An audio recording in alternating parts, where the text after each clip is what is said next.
Hi, I'm Paul from the Mount Royal Branch Library with the Duluth Public Library in Duluth, Minnesota.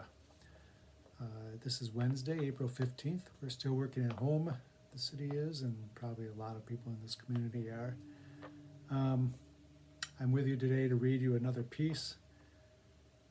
It's not a story this time, it's not a short story, but it's one of my favorite poems of all times. I'm not a baseball fan, but I love this poem, the excitement in it. It does make me want to watch baseball, however, when I do read it, every time I've read it. I used to read it with my classes when I taught. We went over it every year.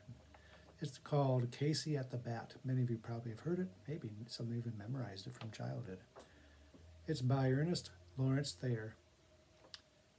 And this will be on the library, the Duluth Public Library website. I believe it's under Explore, and click on Adult, and click on Duluth Reads. I have some things there. Some other staff members have some things there, and then also there are pieces by local authors who are reading some of their pieces too. So make sure you click on that site. Also, the Children's Department, the Youth Services Department at Mount Royal, and the main library and at West Branch are also putting things on either Facebook or the library website. You can also find it on the library, Duluth Library Facebook page too. Some of those other videos. Here we go, Casey at the Bat. It looked extremely rocky for the Mudville 9 that day. The score stood 4-6 with just an inning left to play. And so when Cooney died at first and Barrows did the same, a pallor wreathed at the features of the patrons of the game. A straggling few got up to go, leaving there the rest with that hope that springs eternal within the human breast. For they thought if only Casey could get one whack at that, they'd put up even money with Casey at the bat. But Flynn preceded Casey, and so likewise did Blake, but the former was a pudding, and the latter was a fake. So on that stricken multitude a death-like silence sat, there seemed but little chance of Casey getting to the bat. But Flynn let drive a single to the wonderment of all, and the much-despised Blakey tore the cover off the ball. And when the dust had lifted and they saw what had occurred, there was Blakey safe on second, and Flynn a hugging third. Then from the gladdened multitude went up a joyous yell. It bounded from the mountain top and rattled in the dell. It struck upon the hillside and rebounded on the flat. For Casey, mighty Casey, was advancing to the bat. There was ease in Casey's manner as he stepped into his place. There was pride in Casey's bearing and smile on Casey's face. And when responding to the cheers, he lightly doffed his hat. No stranger in the crowd could doubt 'twas Casey at the bat. 10,000 eyes were on him as he rubbed his hands with dirt. 5,000 tongues applauded when he wiped them on his shirt.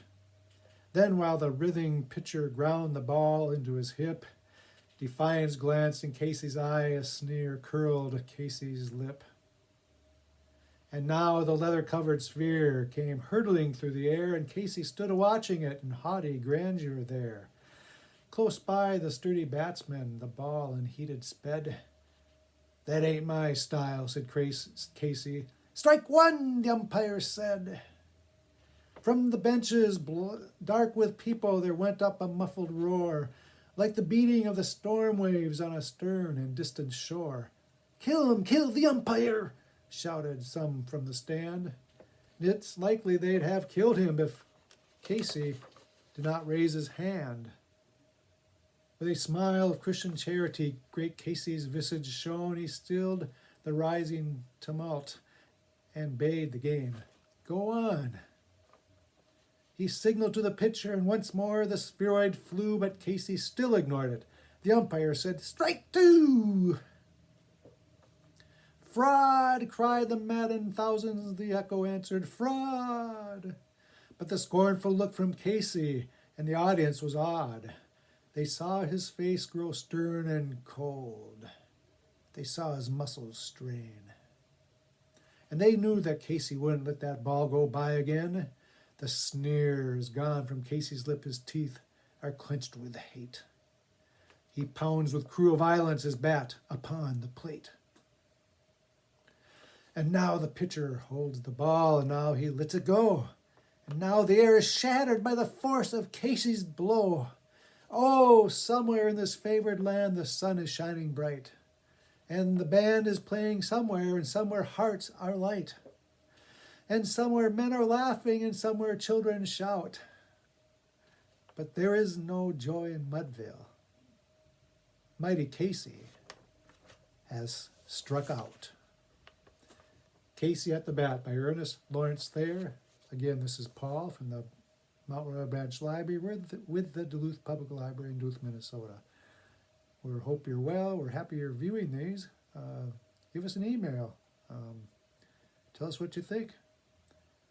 Again, I'll be back next time, maybe with another poem, but I'm looking for short stories. I like to read short stories too, and that's what I really wanted to aim at as we do these online videos and recordings.